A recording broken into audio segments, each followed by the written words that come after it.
I've made art for as long as I can remember, created with my hands some of the magic I so wanted to see exist in the living world. And like an alchemist searching for the stone, or a mathematician seeking truth in numbers, there are those in the world who seek truth in scholarship. If you wait and watch, all things animate and inanimate will reveal themselves to you, especially when you make art.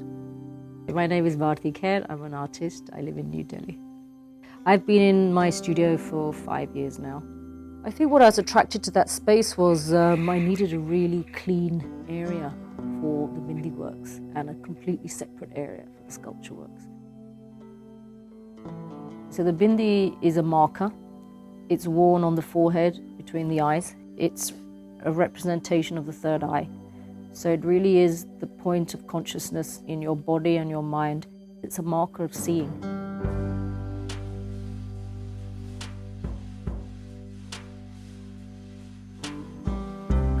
So I've been making these works using the bindis to map and mark and somehow cut through a two-dimensional plane to somehow scar or mark or talk about the way that humans move or the way that people then demarcate territory. I sometimes see them as sort of endless loop, that they sort of ricochet over the surface of a landscape. They mark presence, they can mark people, movement.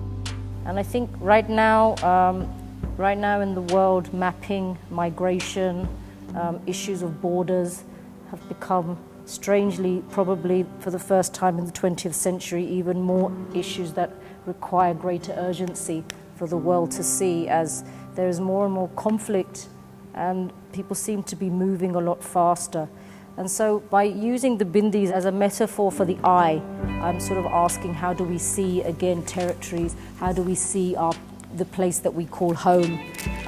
How do we navigate the spaces and the places that we then border? The history of cartography was actually really a way of communication and how to share knowledge, but it distorted very quickly by the 17th century into images that were marked by power, conquest, exploitation. For at least 200 years, that's how maps primarily were used by empires to actually mark and then conquer. What they do is they allow me to look at things microcosmically at the same time, and I can also look at them in a much larger aspects in sort of this macro world. And for me, I can also start to politically charge the works, but I feel like that to illustrate that somehow, I think that they create those on their own. I think you have to allow the power of art to seek its meaning visually, and I think you have to trust people that they're able to take themselves on that journey. And so I'm actually really happy with how it looks. It's totally a really wonderful surprise to see it up. I think even I'm surprised by the scale that you actually, when you physically stand in front of the work and you have to just sort of look up, it's sort of quite monumental in some ways. What I see when I look at it is that in some sense we're all very small. Your histories are shared histories. These are the histories of the world which we're all part of it in some ways.